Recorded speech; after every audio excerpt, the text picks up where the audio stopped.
living proof that he'll do what he gotta do to get to you, please. But to lose my mind on small mistake. I said I'm living proof that he'll do what he gotta do to get to you. I'm living proof that he'll do what he gotta do to get to you.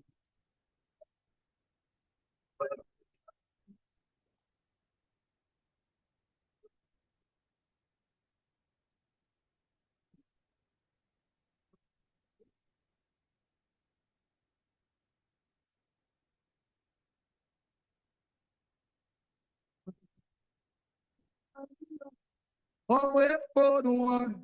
What kind of math is this? What kind of math is this? It's God math, please. It's not girl math, it's God math. Don't I think? It's not girl math, it's God math. Don't I think? I'm sorry, I'm just grateful. Good morning, Darvin. Not Good girl morning, math, Dr. it's God Sharif. math. Hey guys. Don't I think?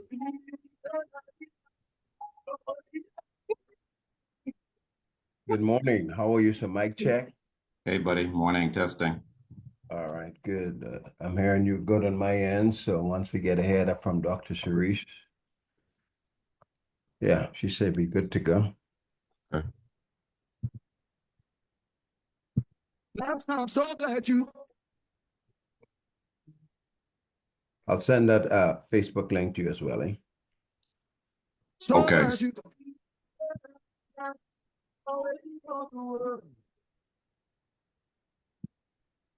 So glad you leave. Thank you as well. Eh? Okay. So glad you leave.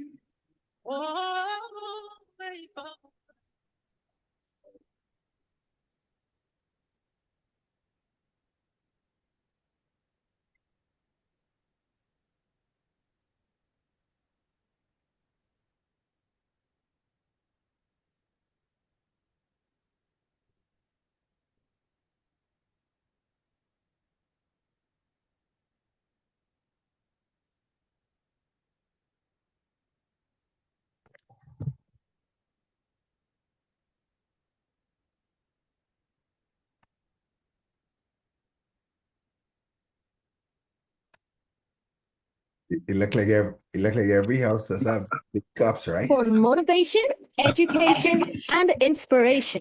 107.9 FM, the station for the nation.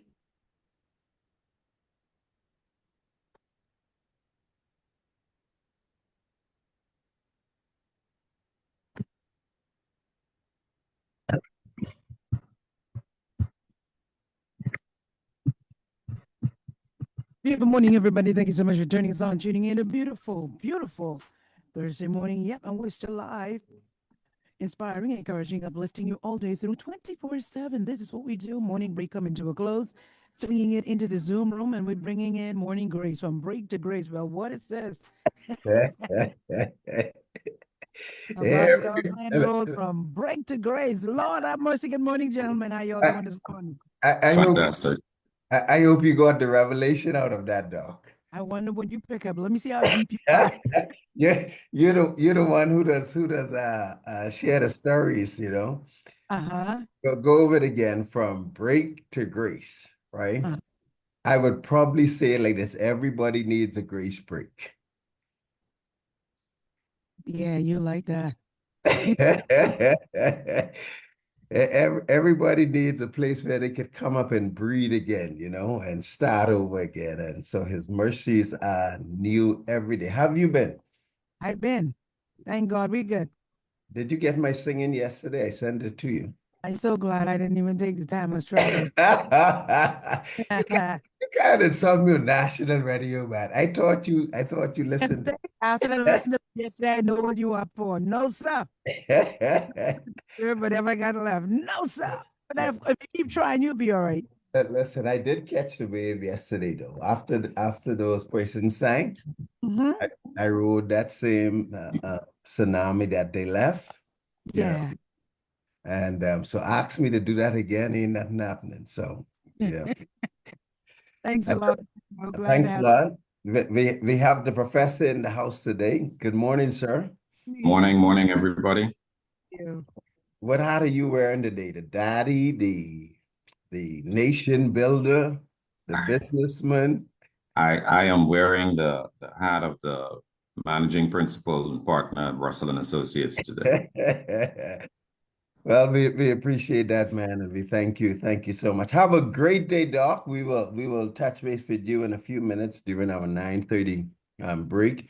Good morning, everybody. Trust you doing well. For all of those persons who continue to celebrate birthdays and anniversaries during this July season, this independent season.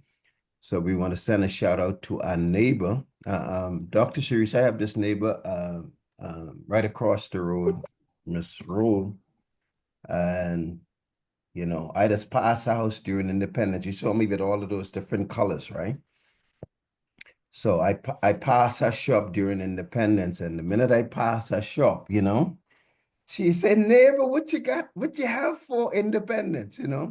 Come, I have a shirt for you. So if you see me pretty up, I'd stockpile on her gifts and her kindness. So I mean, I shouldn't share that on public radio, but I just want to send a shout out to the rules across the road and continue to do well in that regard. And for all of those persons celebrating, happy birthday goes out to you.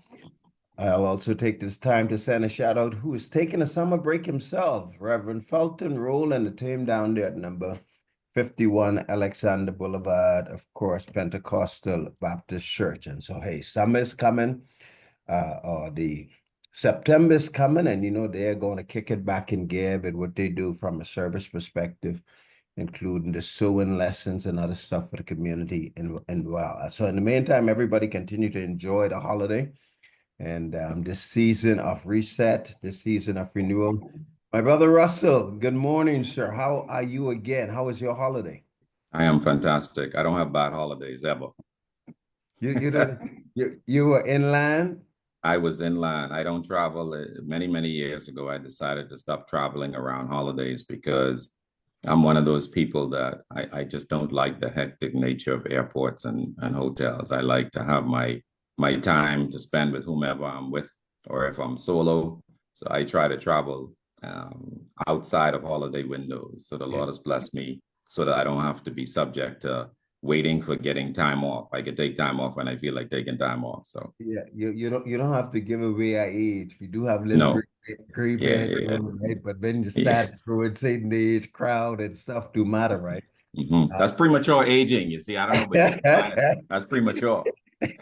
Yeah, in a couple of days, the folks at Black Point is going to be celebrating Dr. Sharice. They have a homecoming. I was trying to get up there before then because I don't want to deal with that crowd. But shout out to all of those organizers from the Black Point Development Association as they prepare for folks to visit that island.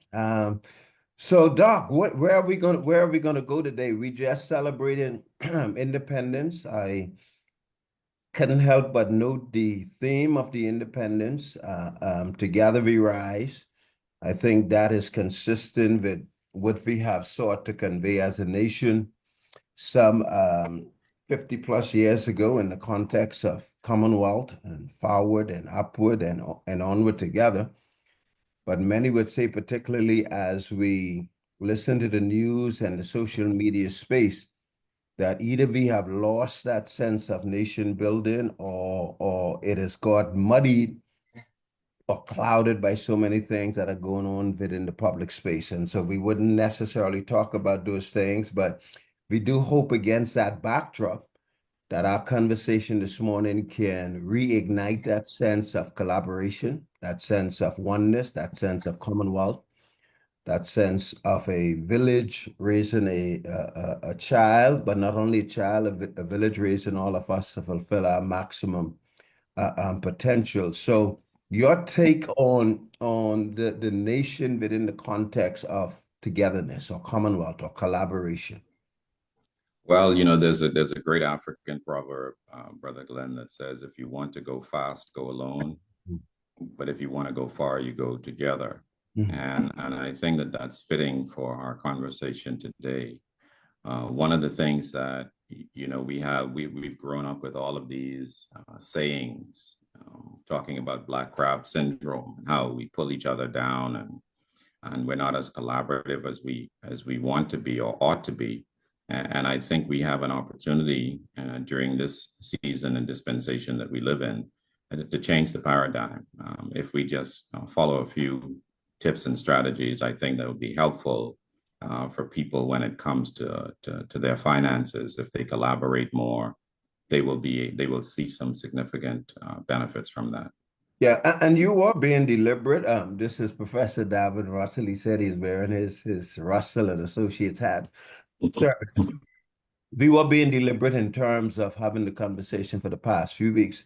And by that, I mean checking our personal financial stewardship, looking at where the country is, because the national psyche or budgets of a nation affects us, a policy affects us. So walk us through briefly in terms of, from a review perspective, what is it that you are trying to communicate to us, whether in the individual space and the national space, to have a sense of our individual responsibility so that we can better flesh out or walk out the sense of collaboration or bringing something to the table? So let's talk about it from a personal and a business perspective, right? So there are a few things for the audience that I want them to consider. How they can use collaboration to save themselves some money, to grow their businesses, to grow their wealth, to grow their savings. So a couple of things. So when you look at your housing costs, for example, which is probably the biggest component of somebody's budget, we know in the last 2 episodes I've shared with you that I think if you make minimum wage or around minimum wage in this country, you should not be living alone. So one of the collaborative strategies you should be employing is to get a roommate. So it cuts your rent in half. Essentially, you get a 2-bedroom instead of a 1. And when you move from a 1-bedroom to a 2-bedroom, you don't double your rent. Okay. It's not like a 1-bedroom costs $1,000 and a 2-bedroom costs $2,000. So you get to save a significant amount of money going with a roommate. So strategy 1 of collaboration. Strategy 2, when you think about as a small business, oftentimes we don't have significant buying power on our own. But if we collaborate as a group, so my suggestion is to form cooperatives. You collaborate as a group and you buy certain goods or services to reduce your costs. Okay, we can think insurance, for example. You can form an insurance co-op. We know that the cost of insurance, especially for homeowners or commercial policies, are quite high. So this might be one way in which you would benefit from that. Third, collaborative. When you say insurance formance, does insurance companies accommodate for that? Are there ways by which that can be done in the context? So you would in essence be creating your own insurance company as an insurance co-op. Yeah. Now, whether or not the banks would accept that, that's a different conversation. But it is possible to be done under the cooperative structure. You also, so once you have, you're suggesting that through collaboration we have this cooperative, and I do think that the laws as presently constructed makes it even easier to have the kind of cooperative in terms of fleshed out, whether that be churches, families can actually participate in it. But before you get into those kinds of things, is there a certain mindset, Professor, that one needs to be had? Because you are now asking me to share this room with somebody. I understand the cost, but is there a certain mindset that comes with this sense of not doing it alone? Yeah, I think there is. I mean, for a lot of people, you know, when you grow up with the mentality that says, I can't trust anybody, when you've been raised to believe that only you can do it right. So, you know, you have this obsession with being in control. It's very difficult for you to relieve yourself from that, to trust another person or to work with another person to achieve a common objective. So that does require, to your point, a mindset change around, look, not necessarily relinquishing 100% of my vision to another person, but just relinquishing a degree of control. Because if the objective is to achieve a particular goal, it should not be as material to you that you struggle by yourself to get it when you could have gotten it so much faster if you worked with others, especially others who weren't competing with you to begin with. Absolutely. You share your own story in terms of learning certain things. With that being said, from a community or even looking from various institutions, what would you say to whether it be business leadership? I have this gentleman who sends me a video. So if I call his name, it means that we're going to pop him for an ad or so. Mr. Terry Lance, he sends me videos on a regular basis, and you know, you see him constantly pulling in his staff and giving them an extra week's salary or helping them in other things, appreciating customers and other stuff in that regard.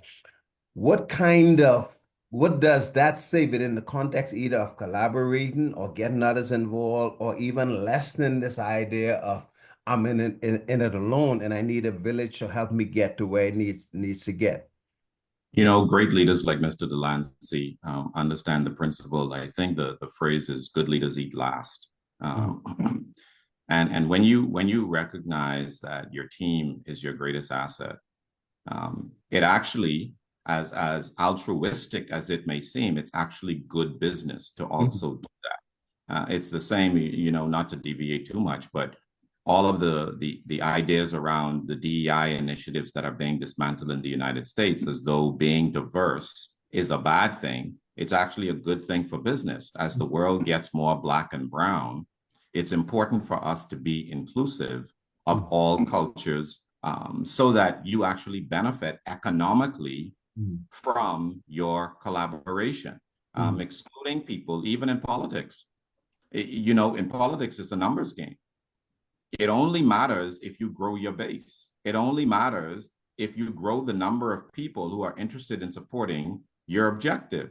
So if that's not the mindset that you're on, it's going to be difficult for you as a business person, especially to grow your business when you are about alienating, when you are about singleness, when you're not thinking from a team-based perspective, the way your friend thinks from a team-based perspective. If he puts his employees first, they obviously put the customer first, and you have a much better working environment. And it's been proven that people that are happy on the job have higher levels of productivity. Yeah, well, again, well said, and you sort of articulated that in a way that we all can appreciate it, whether it be from a welfare perspective or other things. How do you say this? Because we were meeting with a group of persons Friday last at the Garden of Eden, Mr. Russell, and the whole idea was we saw these different groups that are doing different things, albeit it almost is within the family. So one group may be dealing with relationship between fathers and son. One group may be dealing with the whole context of family, and I'm going to get to the financial side of it. But the whole conversation was, hey, the challenges that we face are too enormous. Try do it alone. What it is that we need to tweak, what it is that we need to reconsider so that I can, in a way, walk in my lane, but know that I have a community around me to achieve a certain result. So what would you say within the context of collaboration means what in normal common sense? What does it mean in that context? It means working together to fulfill a common objective. Whether that common objective is to save money or to advance an initiative or to get a bill passed or to increase your revenue, whatever that common objective is, that's what collaboration looks like. It's working together to achieve that objective. So even if you're in the same space, if you get a group of people all together who are in the same industry, no, I don't expect you to collaborate over strategy, because that might divulge to your competitors how it is you do what you do. But why can't you collaborate over social media? Why can't you all select one single social media company to funnel all of your social media dollars to? Yeah. Wow. You individually will get better pricing, and the social media company can still have different strategies for each of you, depending upon how you wish to attack the market. I mean, you could have used another example, you know. You could have said, why can't all of these businesses use ZNS Inspiration 107? Absolutely. Yes, morning, Absolutely. morning Yes. great. You can You call know, Brother Glenn to get a bulk package deal. morning grace and morning break, you know. Yes. You Yes. know, so Yes.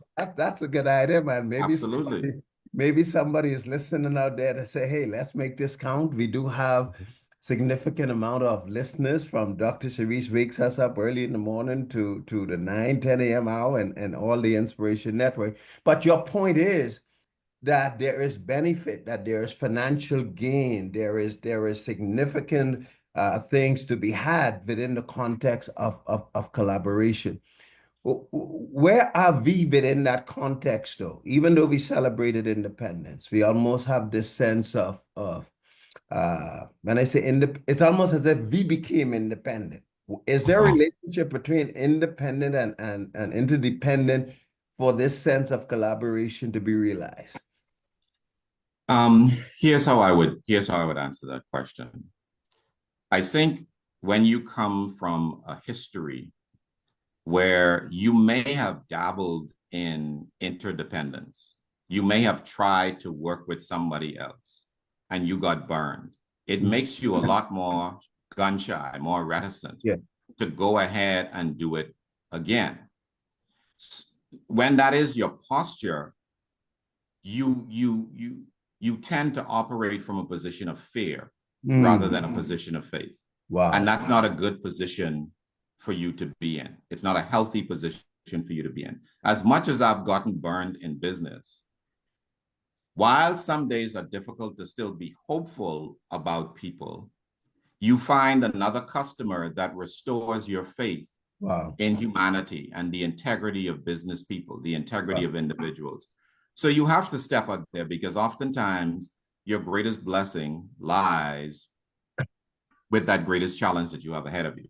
Yeah. So you have to bear these things in mind when you're thinking about being more collaborative in whatever space it is you're trying to move into. So for me, for example, I have had just as many good clients. No, actually, let me correct that. I've had a whole lot more good clients than I've had bad clients.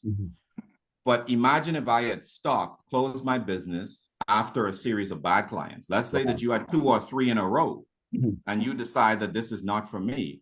Who's to know that you wouldn't have had 10 good ones that came after those 3 bad ones? Yes, sir. Yes, sir. So we have a tendency of truncating and abandoning our goals and objectives prematurely just because we've been burnt. And we have to stop that. We have to stop that mindset. Maybe it is the Lord trying to tell you, I want you to pivot in another area. I want you to look at this a little different. Maybe there's a process, a policy, a procedure that you're doing that's attracting the wrong kind of customer that you may need to change. Stop thinking that it's personal. It may purely be a relational and a policy issue that you're not looking at. Look at things from a business perspective before you default to all of these other reasons. You know, one of the things that I appreciate in conversating with you when we were discussing this weekly or as much as we can, Thursday, one of the things you talk about, Glenn, there is a relationship between faith and finances, right? And while you are sharing that, I know you're not a biblical student like that, but but you know, I was thinking about this story of Abraham digging the wells and the Philistine came in and threw dirt and filled it and covered it up. And Isaac said, you know what? I can't go about digging new wells. I've got to dig. So you seem to be saying, you know, if God give us an idea in terms of something that sustains us and keeps us, there may be moments in time when bad things happen that comes to discourage us, throw dirt or mud in our well to stop the flow, but we have a responsibility to dig again. Speak about that context in terms of overcoming those kinds of mindsets, overcoming those kinds of hurdles, because you had to walk it out yourself.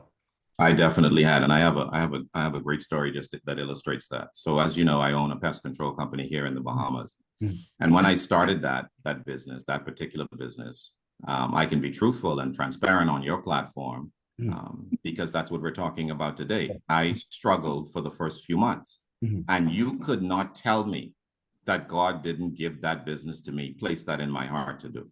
Yes, wow. And I had a crisis of faith. Mhm. So my position to God was, hold on now, you. I don't think I was hallucinating the day that you gave me this idea. And here I am, a person who has never struggled being a salesperson, Mm. can't get one client. Wow. Wow. 3 months of diligent work, can't get one client, making the calls, walking about, the flyers, the distribution, the contact friends, family, do it. I did it all. I did all that I tell my clients to do and nothing. And I remember like it was yesterday, it was December. And I prayed and I said to God, if by the end of the month, Uh-huh. I do not get a client to agree to do business with me, I am closing this business in January. Will you believe a week before the end of the year, Uh-huh. my first client agreed to do business with me, and the rest, as they say, is history. Wow, wow. I don't know if I want to call that blackmail or fate or I don't know what definition I want to put on that, but I mean, part of it is a God, part of it, God, if this you, I Yeah, mean, if this you, if this you you got you you gonna have to show me that what I was praying for, what I believe you told me it. to be true. I, I'm not getting out here on my own. Moses said, No, no, don't embarrass me now. You delivered yes, me from Egypt and you now have me struggling. absolutely. Who was it? Was it well, you'll know better than me, but I believe it was Jacob would wrestle with the angel and said, look Yeah. here, I'm not letting you go until you bless me, you know? Man, this is faith and finance at its truest, right? Yes. With Pastor Russell. No, don't put that on me, boy. Don't put that on me. We'll have to bring Pastor Mario back for that one. But you do engage in those different spaces, your I do. organizations. You sit with whether it be pastors and I believe it's Mount Tabor that you engage sometimes in terms of having these kinds of conversation. And so I do believe in the gift, the grace, and the calling that God give each of us in terms of difference. So if there are persons listening out there, if you want to call in, particularly after the 9:30 break, 328-1075. 328-1076. We're talking with businessman, professor, uh, uh, almost pastor, Darvin Russell. Well, he's a pastor in finance, right? In terms of navigating us through this space. And today we're having a conversation, particularly having celebrated 52 years as a nation that is marked by commonwealth, interests together, forward, upward, onward together. Then equally, the Bible talks about money answering all things. And so where we deal with those trust efficiencies, it does mean that we can begin to give of our resources towards a common good. Your thoughts, Professor, before we go into the break in terms of, and let me give you a practical example. Like I said, I met with a number of groups who are NGOs. They are in the spaces of doing community work. But one of the things that you would constantly hear is the lack of support, the lack of resources. You sat with me at one point, and maybe the time is right for it. What wisdom would you give groups like that to help to organize or walk through this? Because businesses out there may not necessarily mind supporting, but what will they be looking for in terms of giving support and sponsorship? You mean specifically to church organizations or Well, not, nonprofits? I mean, I don't, some of these organizations are NGOs, so I don't want to just limit it to church in that context. Mm-hmm. People who are Mm-hmm. involved in community work, helping out in different areas. Look, I was actually having, and hopefully Matt is comfortable with me sharing. I had a great conversation with Matt Aubrey over at org the other day, and we actually were having a similar conversation around this. He had reached out to me, and I have agreed to help collaborate with him and as a volunteer to help his organization as well, and achieve some of the common objectives that he and I share around philanthropy and what we need as a country. Look, the reality is, my friend, these are tough times for individuals and businesses. And for a lot of business persons, a lot of individuals, giving to charity is viewed as an expense where they do not see a return. Giving to a nonprofit is viewed as an expense where they don't see a return. And I would want you to rethink about that. I think it was, I can't remember who the famous person was who said it, but it may have been Muhammad Ali, where he said, service is the price you pay for the space you occupy. And when we realize that the reason God placed us on earth is not for ourselves, we have a different perspective on what service and charitable giving is about. I don't give to my church because I feel as though I couldn't use that 10% elsewhere. I give to my church because I am instructed to give to my church by the Bible. I give to my church because I can't outgive God, because I know that when I don't give to him, the locust eats my money. Wow. I know, as I always tell the story when I have speaking engagements, I was a 20, how old would I have been? I was 21 years old. And I was thinking about going to graduate school, making a nice chunk of money as a banker in South Carolina. So I made this deal, I thought, with God. I said, God, you know, this 10% is a nice chunk of change. You and God really like make some deals. Yeah, man. Oh, yeah. I telling all my business. Hopefully this could bless and help somebody listening. So I'm saying to God, you know, this 10% could go towards me paying for my tuition, saving up for graduate school. And little did I know, God was laughing at me the whole time. I have been a faithful tither from I started work at 16, Glenn. Wow. Okay. I have always tithed. That was the first time in my life I stopped tithing. Can I tell you, within days of me not tithing, my car started breaking down. Wow. I started to have challenges with my bills, still making the same amount of money, you know. Nothing else has changed in my life other than my decision to do this. Wow. And all of the money I'm trying to save is going out in other ways that it never was before. It took me a couple of months to clue in because I was a little slower back then. And can I tell you that immediately when I realized that God did not agree to the decision that I clearly made on my own, and I caught myself and started tithing again, can I tell you that my money situation got in track? Wow. Can I also tell you that I do not take for granted that a part of my obedience is what allowed me to be blessed with scholarships where I graduated from graduate school with an MBA debt-free. Wow. I'll tell you that story on another episode. Listen. You know, I have your number, so I think I'm going to call number for multiple reasons. You know, 9:30 a.m. here on Inspiration 107.9. Listen, we're talking about collaboration, and clearly, my brother Russell is saying, "Hey, you know, you got to get a great collaboration between you and God first." The author, absolutely, finisher of our faith. This is Faith and Finance Thursday with businessman Professor Darvin Russell. If you want to call, I'm on the other side of the break, 328-1075, 328-1076. I think Dr. Sharice will be able to accommodate us.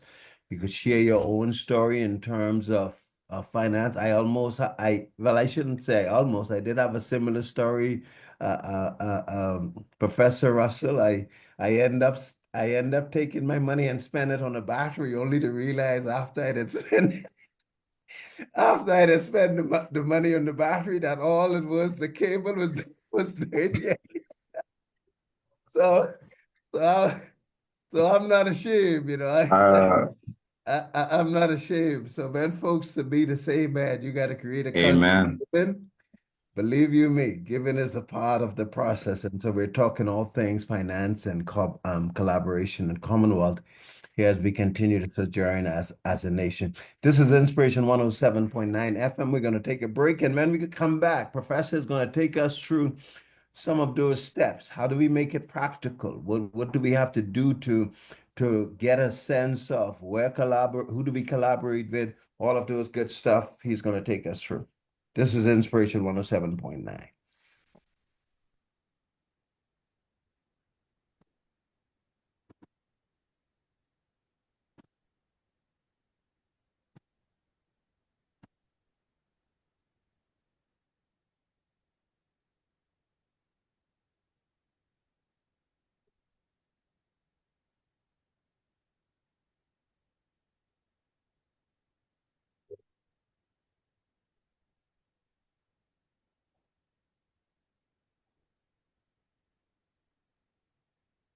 CGI Smarter Impact Resistant Windows give you top quality and top protection at an affordable price. Protect your home from storms and theft, reduce noise, and save on energy bills and insurance with CGI Smarter Impact Resistant Windows. They're available in most standard sizes and style options, including single hung or sliding. CGI Smarter Hurricane Proof Windows are in stock now at CBS Bahamas, CBS Pro Store, and CBSBahamas.com. Join us for a brand new show, Speak Truth. Hi, I'm Spurgeon Yiddy, the host of Speak Truth. Every Saturday at 12:30 p.m. on Inspiration 107.9 FM. This show is designed to crush the lies and allow the truth to emerge. We will be speaking to the many negative ills in our society to bring about a positive change. Speak Truth. Every Saturday at 12:30 p.m. on Inspiration 107.9 FM. Hello.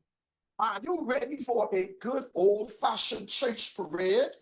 Well, join us on Sunday, the 27th of July, as Revival Faith Mission Church kick off its 48th convocation with a motorcade from Montague Beach to the church on Malcolm Road East.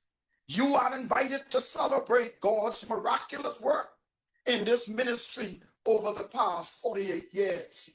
Speakers during the week include Bishop Christopher Burrows, Pastor Edgeboy Tinker, Pastor Angela Roll, Bishop Roy Burrows, and Bishop Stanley Ferguson.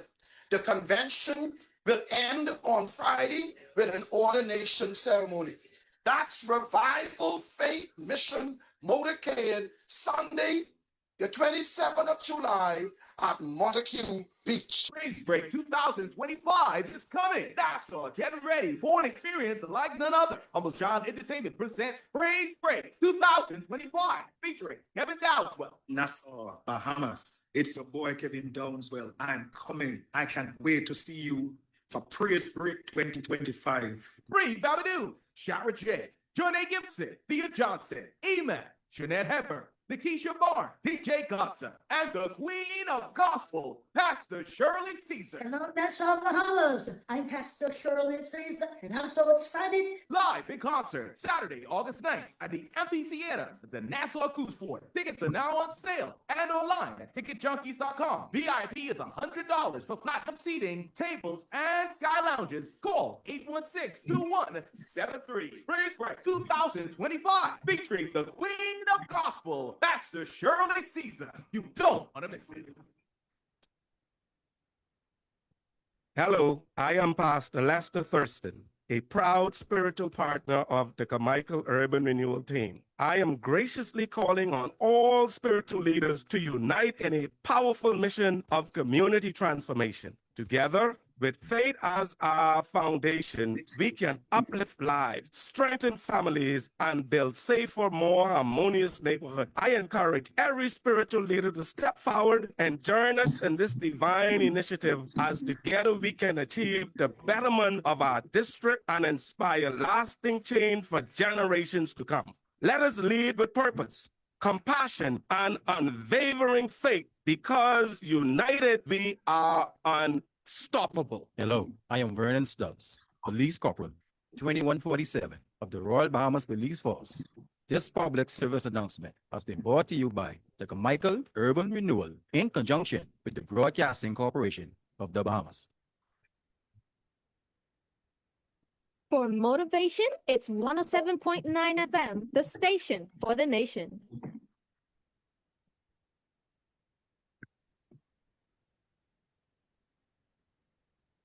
Great morning, everybody. We're swinging back into the Zoom room. Take it away, Ambassador.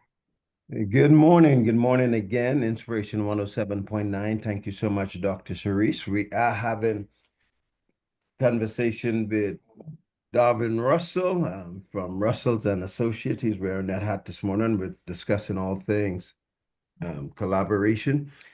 Just let me take a moment, especially as I heard the announcement from Urban Renewal. Let me take a moment to send a shout out to all of my colleagues. I still refer to them as my colleagues in Urban Renewal, Mr. Russell.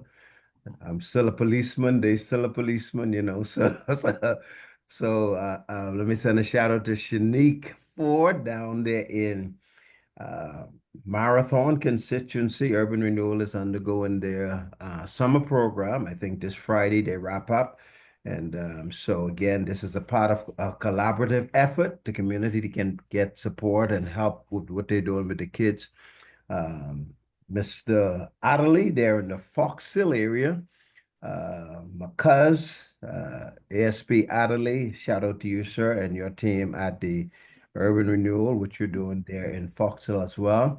Right here in the Carmichael area, ASP Ranger.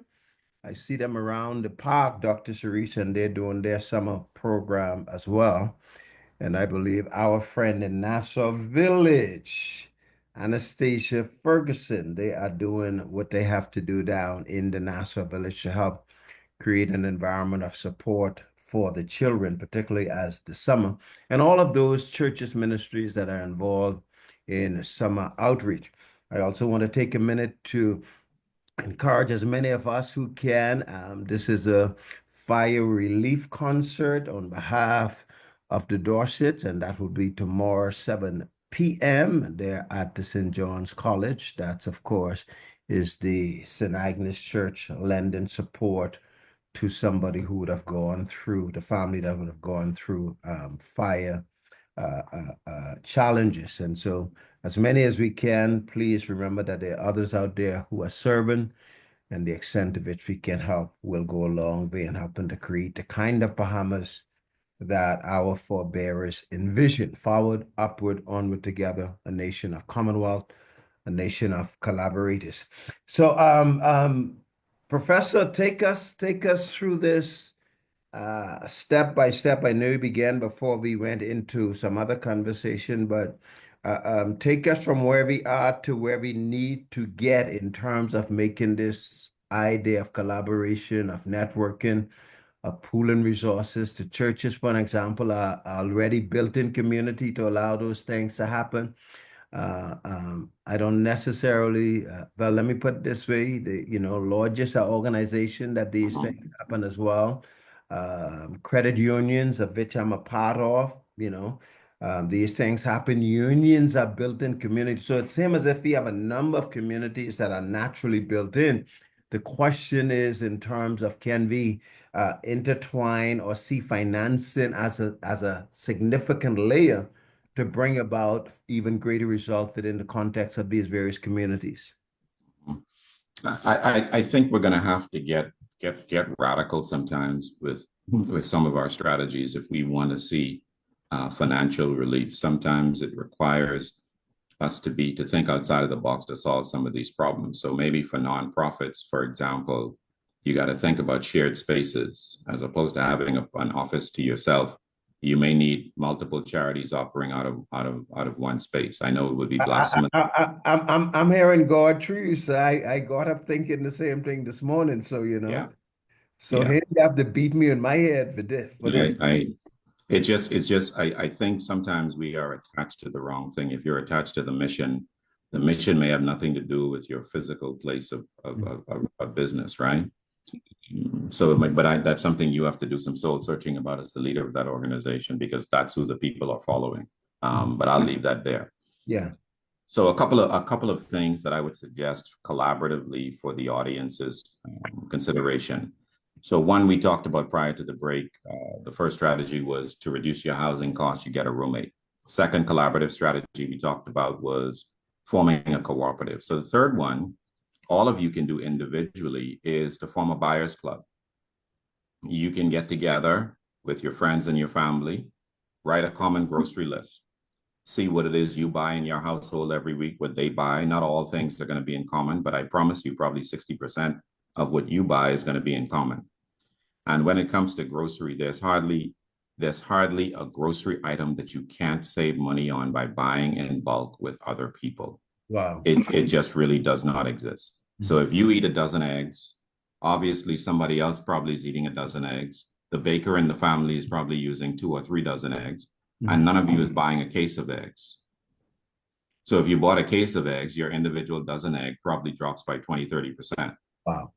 You haven't become deficient in any area of your grocery experience, or you haven't had to give up any of the grocery items that you like. And I might argue that you might actually even be able to get more than you otherwise would. But if the goal is to save, keep your amount of grocery that you buy fixed, but just buy it along with others. The buyers club does not need to be formal. You can just all agree, just like you do with an ASU, that every week we put $50 toward that. You put a little bit more for the person who's going to be doing the shopping. And you distribute at Grammy's house or Mommy house, or when you get to work, or wherever you do the common drop-off point. You want to compensate the person who is shopping with gas money at a minimum or something like that, but the savings more than pays for that. So that's just a third strategy. Professor, as you, because there's so many different things that sometimes forces us into thinking differently, right? You talk about thinking outside of the box and radical, and we do live in a world that is constantly changing. Right now, for example, right across our neighbor's country, there's question of hey, Caribbean, get ready for increasing tariff in terms of goods leaving the United States, and we know historically and even now that we go on vacation, not only just for vacation, we go on vacation to buy a bulk of groceries and all of the other stuff like that.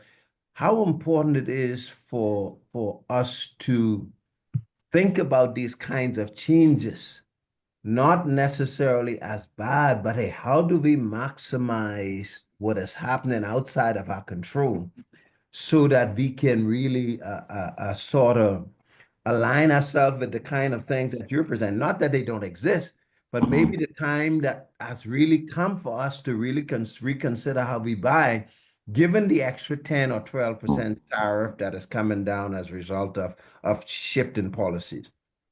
I used to have this saying when I ran DHL. I used to tell my staff all the time, control your controllables. So I'll say it again, control your controllables. There's nothing about US policy that you can do anything about as an individual Bahamian. But you can control your controllables. And one of your controllables is how much grocery you buy,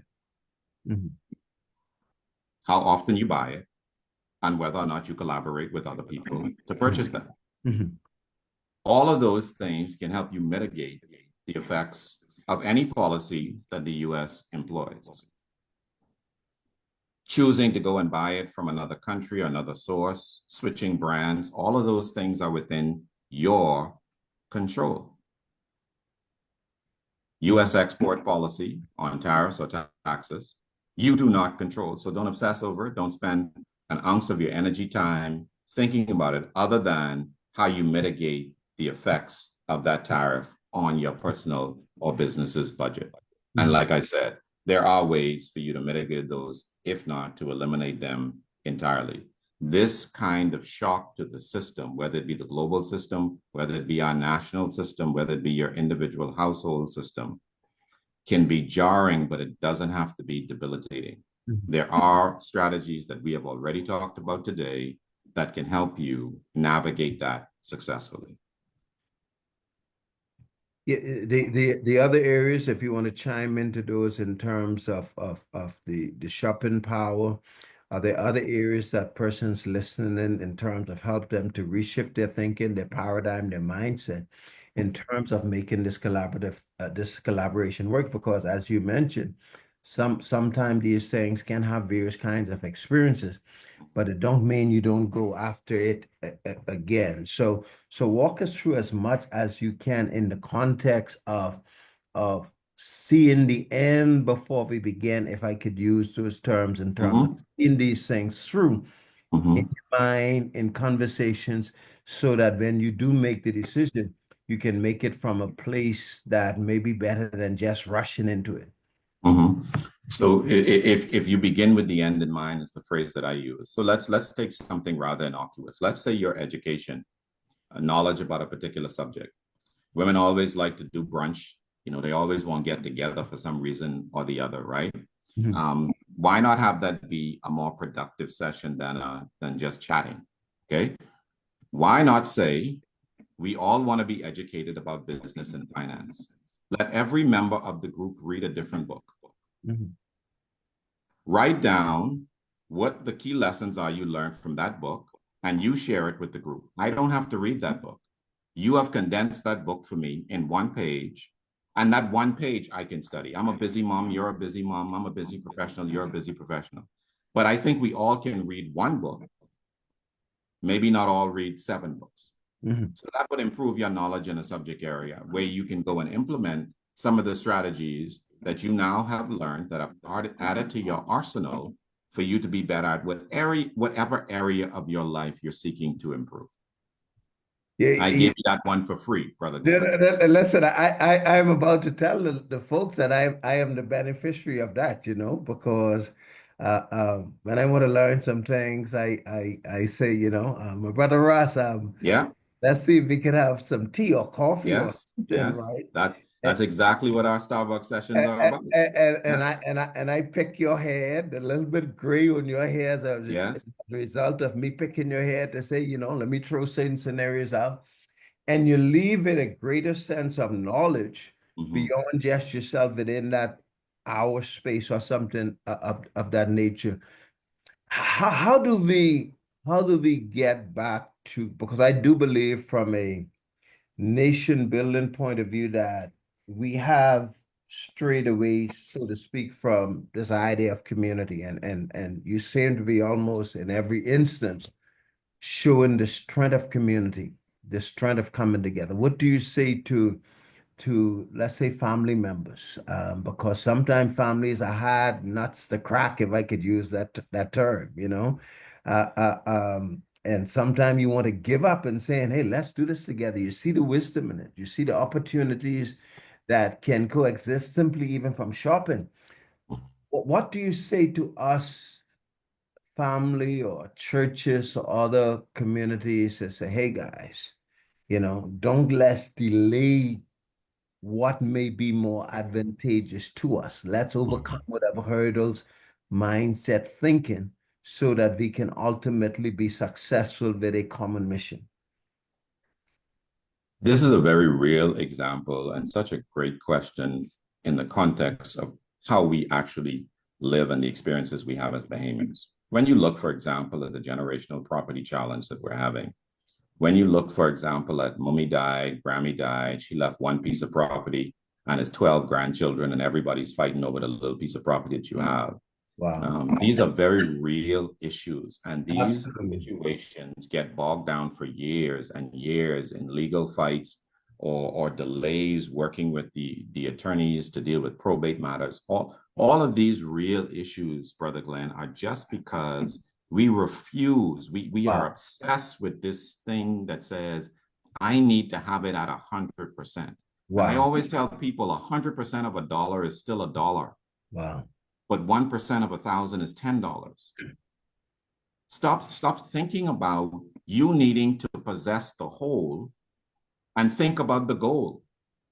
If the goal is to grow yourself, you owning 1% of Apple, 1% of Google, 1% of Amazon is infinitely better than you owning 100% of Russell Inc.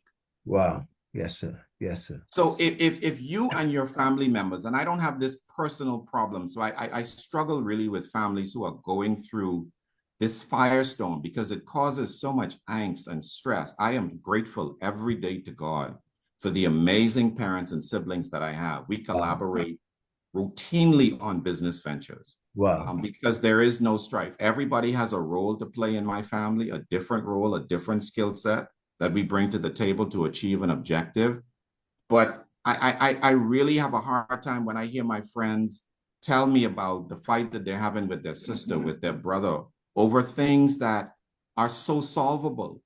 If somebody would just humble themselves, somebody would just forgive, somebody would just let it go, because you could be so much more beautiful, so much more successful as a family if you just forgive an offense. Wow. If you just agree to work together rather than tearing the family apart over what ultimately results in really a small amount of money. Mm. Mm. So if you fighting with 4 people for a $60,000 piece of property, that's $15,000 that you're fighting over, essentially.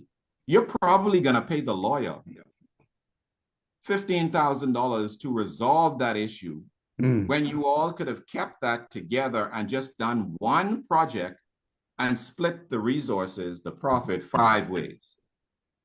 Yes, sir. Yes, sir.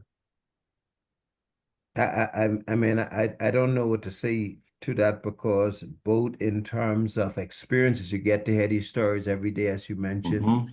You get to feel the weight, the pain of it. You get to feel the breaches in that regard. I don't know if there's a one thing that contributes to that, to the place where we limit the potential that exists in that regard. But is there a way? I almost sound as if I'm asking the same question again, perhaps in search of the answer, right? Because if we overcome these things, the end result can be so beneficial. So let me get it in this way. Is there something that triggers, some light that goes off to say, this really doesn't make sense? You know, are there some mitigations that can be had?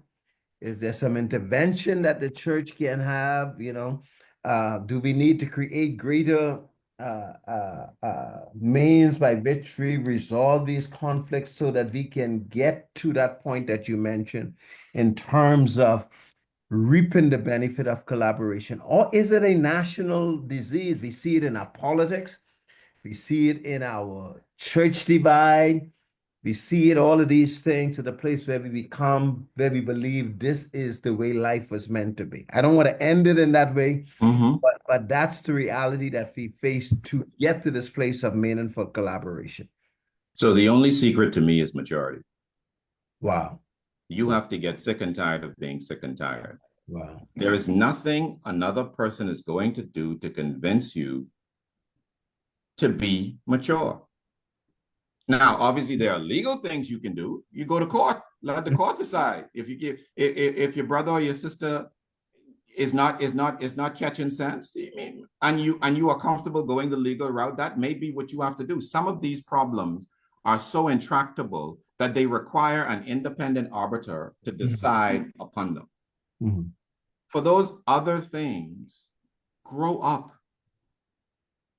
The sad thing about most of these situations, Brother Glenn, is that the people fighting the most are the ones that did the least and are least deserving of the thing that they are, quote unquote, fighting for. Wow. Wow. You know you didn't help Grammy out. You know you didn't come to see her. You know you never spent any time with her. Why are you causing the most disruption in the family? That's a maturity issue. That's an entitlement spirit. And so you have to deal with these matters very resolutely. Very resolutely. And like I said, sometimes it requires legal intervention, but where there is hope, someone needs, the offending party or parties need to be mature. They need to grow up. That's it. Yeah, I don't know if we could end it any better than that. It's a hard conversation to be had. It has, in some instance, like folks would say, it's a bitter pill to swallow, but the truth is it requires growing up. And so I do believe that's in the context of family, but it's also in the context of nation building. One of the things that we face requires adults in the room. The conversation we're having now with with immigration. How do we handle these things? How do we handle the things in terms of Bahamians feeling left out? All of these requires adult conversation, thinking, and that requires all of us to grow. Final thoughts, my brother Russell. Thank you so much. It does say that money answer all things. One would think that money would be the motivation to cause us to, but it may be that money also is a motivation to cause us to be stingy, to hold on to the thing that we say because we have not grown up, we have not put on a dollar. And final thoughts, my brother, as we wrap up here on Inspiration 1.9. Thank you, Brother Glenn. So if you do want to reach out to me for any workshops or things that you, projects you want me to participate with you in, my number is 827-4357. Let's get to collaborating, folks. There's a lot of opportunity out there in our country, in our world, and I am happy to help you and assist you in making your dreams come true. Well, you know, if I can call on you publicly to have a conversation with the group that I'm collaborating with, we would be more than happy to sit down as a part of that conversation to walk us through some things. Again, thank you so much. Have a great day, and I will see you in about an hour's time, right? All right, my brother. You will. Okay, that's blessings to you. Always. Have a great day, everybody. I'm back to you, Dr. Sharice. This is Inspiration 107.9. Yours truly, Ambassador Glenn Pirro. Faith and finances. Darvin Russell.